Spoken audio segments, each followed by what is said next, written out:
Y'all are really sending me on a quest. I'm sitting here trying to figure out why this card game from the bum-ass turn of the century that couldn't even beat the 2-year curse with mixed at best scores on its Game Boy Color game and a TV show that failed miserably with a protagonist named Tony Jones is so highly requested. What the hell is going on? A few days of research later. Cold region for life! God, my nose is so itchy! But I guess I shouldn't be surprised, right? So many of the things I enjoy and view as quality aren't exactly commercially popular, like progressive metal. Or indie trading card games. I pulled the secret rare fortune finder and the regular rare fortune finder. I now get to have both arts in my deck. And hey, where you going? Come back, play Gem Blenders with me. Come on, what? There's actually a fascinating story here following the brief rise of this anime magic clone, including the weird business decisions that followed, like the successful but oddly run Kickstarter to bring the game back. Yes, this is yet another card game brought back from the dead. I love this TCG bubble we're in. But seriously, for as much money as the revival made, over $250,000 for a game that died almost 25 years ago, there were some decisions made that ruffled some feathers. From odd pricing tiers to bizarrely long wait times, it's yet another campaign that continues to illustrate why running a Kickstarter is really f***ing hard.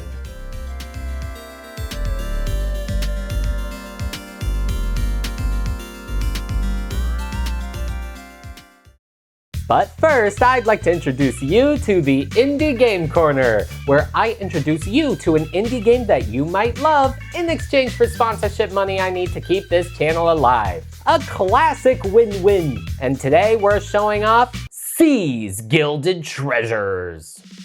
I love myself a tactical grid battler, and this game relies on positioning, movement, and resource management to outsmart your opponents. Command mercenaries across the battlefield to gain control and break through your opponent's defenses so you can plunder their quarters and steal loot from their vault. Play as a warrior, mage, hunter, assassin, or cleric, the strongest of which are limited to 1 copy in your deck through an inverted rarity system, giving your other more common cards a chance to shine with multiple copies in your deck. And by the way, no AI here, all real art by real human hands. The Kickstarter launches on September 4th, and they are prepared. No lengthy waiting times for the cards to print. Everything's already printed and ready to ship right after the campaign ends, with plenty of exclusive rewards for early backers to enjoy. You can also try out the game on Tabletop Simulator or follow along on Instagram and the website. Not to mention the actual pre-launch Kickstarter page. Links to everything can be found in the video's description. Hope to see you on the battlefield, and now back to the video.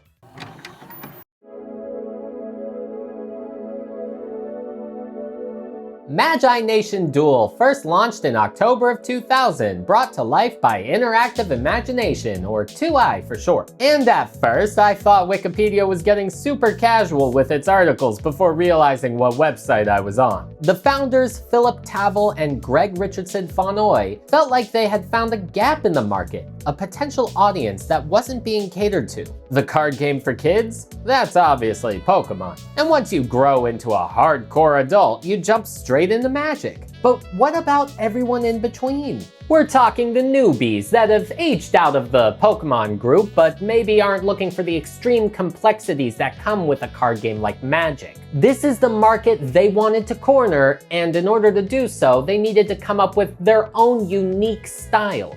Anime! Kind of. They don't look like the anime cards of today, of course, but Magi-Nation's art direction does lean into animation, built off the stylings of artist Matt Holmberg and other manga-style illustrators. Mixed with the funky-looking, almost clay-like card frames, and you have one unforgettable identity. The original base set launched with 190 cards and introduced players to the Moonlands, a world full of regions with names like Ardirial and Narum. These regions acted as the game's color pie, so to speak, making up the factions from which players could build their decks out of. There aren't many remnants of the early days floating around media-wise, but I did manage to find some fun nuggets, like Tavel's Travels, a string of promotional events hosted by founder Phil Tavel, who traveled all over the country to put the beat down on children in his own card game. All in good fun, of course. We can even see Phil's beatdown deck list, as well as the list of game stores he visited, all the way back in 2001. How many of these game stores do you think are still in business? Are one of these stores your local game store? Let me know! One other fun factoid I found, shout out to the Voyage for Change blog for cataloging it, are the artist's apparent obsession with tacos. They're hidden in a bunch of different cards, even underneath a blank card. Blizzard Core, left white to symbolize, well, you know, had its PSD files shown to a fan and its layers removed to find taco. Of course, this being a relatively niche game from the turn of the century, there aren't any official videos that are flashy tutorials to help us learn the game. So let's take a look at it together. You and your opponent pit 3 Magis against each other. They're sort of like the leaders of your deck. To win the game, you defeat all their Magi by reducing their energy to 0 and destroying all of your opponent's creatures in play. This is done 1 Magi at a time, so no ganging up 3-on-1. Magis are one of 4 card types, the others being creatures, which feature a rectangular frame, relics, denoted by a hexagonal frame. Hexagonal? It's the frame. And spells, made obvious by this cutting spiral of destruction. And yes, considering the magic influence, these card types pretty much do exactly what you'd expect. One thing I really appreciate are the different frame shapes. I do think they look a little wonky, but they really help establish which cards are which at a glance. One of my criticisms when first getting into Magic was how instant sorceries, creatures, etc. all had the same look. It didn't feel like you were playing with different types of cards, but you can't say this is the case with Magi-Nation. You play most of these card types on the battlefield. You place your creatures on the front line of the battlefield, and relics are placed down below them. The first player starts by revealing their Magi, which has the coolest little technique, starting. You can search your deck for 1 copy of any of the cards listed here and put them directly into your hand, giving each Magi a unique game plan. You then draw the difference from your deck up to 5 cards in your hand if it's your first turn. Note that you don't have to take any of the cards that are listed in your starting technique, or you can choose to only take a few. The choice is yours. Your Magi starts with energy tokens equal to its starting energy, so I hope you have a good amount of dice on hand. And now we can start. Your turn consists of 6 specific steps. Step 1.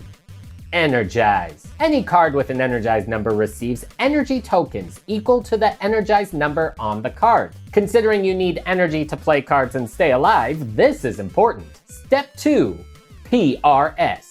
Stands for powers, relics, and spells. You can play these now. To play a card like a relic or spell, you look at its energy cost and remove that amount of energy from your Magi. Simple enough. Spells do what they say they do and then are discarded.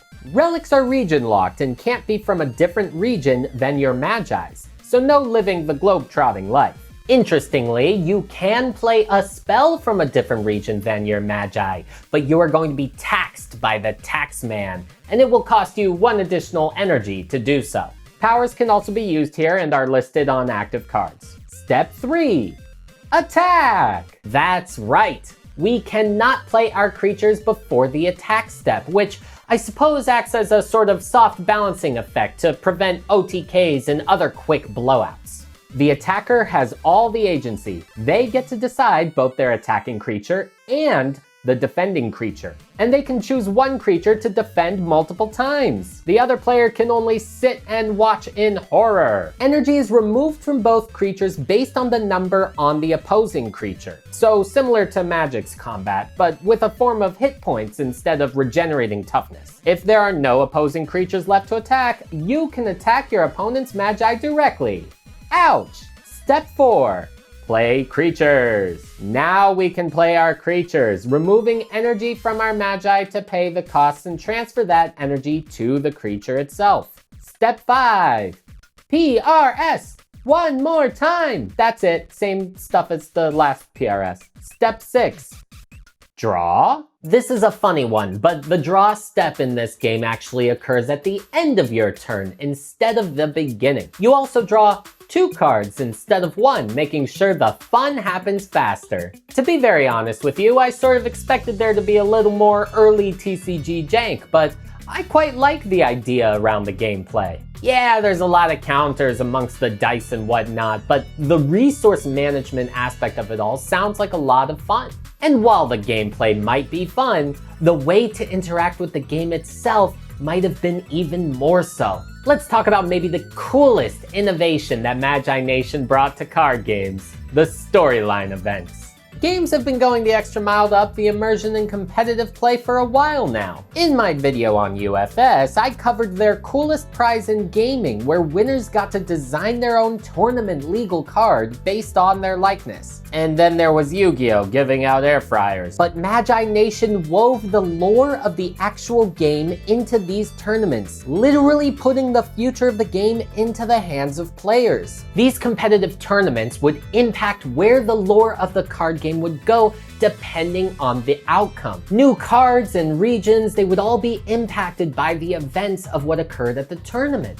For players, they got to have a hand in essentially designing parts of the game. How cool is that? The first storyline event took place in July of 2001. Magi-Nation had seen an expansion set by this point, Awakening, as well as a Game Boy Color game. As such, the lore of the card game followed the video game's events, and during the first event, dubbed Fool's Rush In, the Naroom region was the overall winner, influencing the main characters Trin and Barak to enter the Naroom Shadow Geyser. Trin?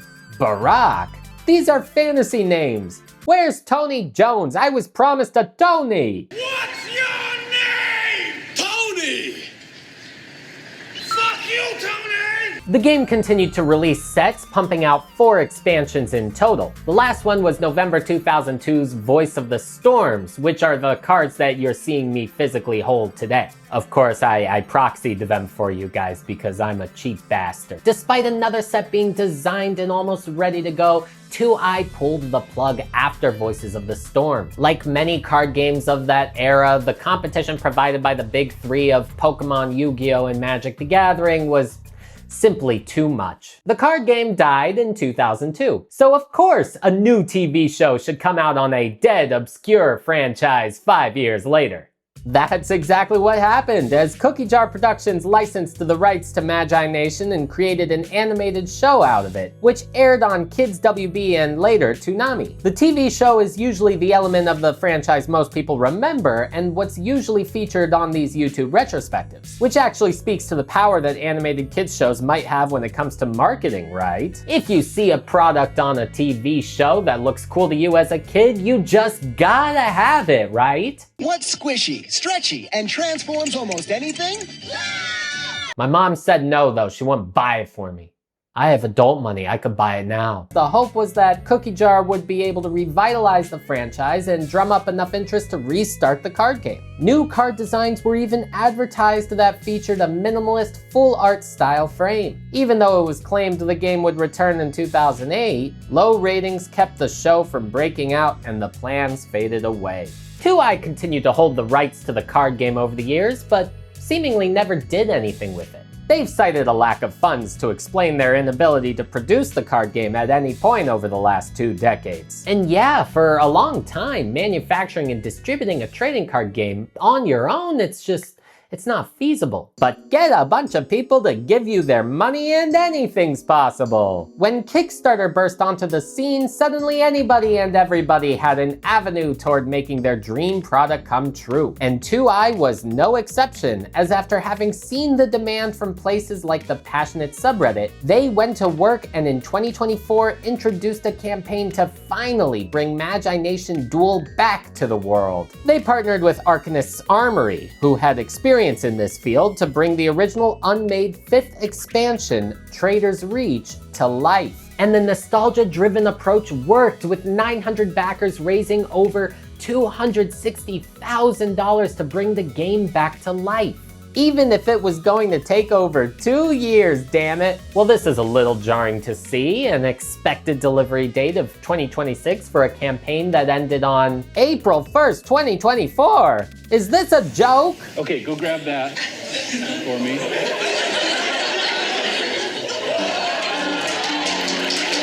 Backers of Kickstarter projects are often frustrated by constant delays, so I guess one way to combat that is to overpromise and underdeliver. Underpromise and overdeliver. Actually, that's exactly what happened, as the final shipments were made in December of 2025, 1 year earlier than promised, but also 20.5 months later since the end of the Kickstarter. Still a long time by any stretch of the imagination, but when you run your Kickstarter unconventionally, I guess that's bound to happen. There was some contention around the way the Kickstarter operated, as pointed out in Frankly Collecting's excellent video on the topic, which I recommend you go check for a more detailed breakdown. Some campaigns have add-ons, and then there are add-ons. $10 for a pin, $100 for a full set, $7 for dice, $25 for promos, $80 if you want them in foil, $10 for different new promos, $30 in foil, $400 for every promo in foil, $50 for a poster, $10 for a bag, $30 for a playmat, $200 for a 3D print figure. Not to mention the social stretch goals, which if met will unlock additional rewards for purchase. It seemed like to get the most bang for your buck, you had to spend a lot of money. Obviously, it's all voluntary. Nobody's forcing you to get any of these things, and a lot of them are supplemental. But if you're looking to really get into the game, the expenses, they pile up quick. Add all of this on top of a convoluted reward system full of different variable tiers, including one that nets you 501 dice and the ability to create a custom die for the game, along with one all-foil deck for $1,500. Wow! Do you see what's going on here? This isn't a regular Kickstarter meant to stoke the flames of a budding project, but a full-on shop. Every option under the sun made available to players, and that's a wonderful thing. But wow, do I understand the original estimate of 2.5 years. This all sounds like a logistical nightmare. Reps for the project have been forthcoming and transparent as to the cause for all this, with Arcanist's Armory seemingly incorporating as many community suggestions and desires as possible. It was important to them to make everybody happy, and lots of volunteers came together in their best attempts to do so. This philosophy sort of points to the old school mindset that's being applied to this modern way of fundraising, where customer desire is this time being given preference over the speed of fulfillment. And hell yeah, we love to see it, even though for a trading card game, speed of fulfillment is important because you gotta know when you're releasing sets, and the sets need to keep coming and go on in order to keep the game alive. And well, you know, there are some problems with that. I think the argument can be made that listening to your customers too much can lead to problems like this, where everybody gets tired of waiting. Because let's face it, the community doesn't always know what they want, or at least what's best for the game. They might want everything under the sun, but maybe aren't aware of the trade-offs that are necessary in order to facilitate that. This old school mindset does bleed into the website, which I could swear is straight out of 2000s Flash design. There isn't even a navigation bar. And when it comes to checking out the game, the marketing materials are sparse. A quick and polished gameplay video is important, if not essential, to conveying how fun your game is to play, as well as how it plays. There isn't really one on the Kickstarter page. I mean, there's a link to the rules, which is nicely put together, and a video tutorial as well, but it is quite dry. And I don't mean to disparage its creator, they convey all the rules in great detail, but it isn't made to attract new people. This level of depth and complexity without any pizzazz is made for those who already know the game and will sit through it to learn the nuances. Ideally, you want something fun, exciting, something to pump you up and get you hyped to back the game if you're new. Gem Blenders was a tiny indie Kickstarter that did a hell of a job with this. If I had stumbled upon this page without knowing what Magi-Nation was, I'm not sure what would have compelled me to back at all. That's what I find so fascinating about this Kickstarter. So much of it feels sorta lo-fi, low-tech. Not to say the team behind it wasn't trying, there's obviously a ton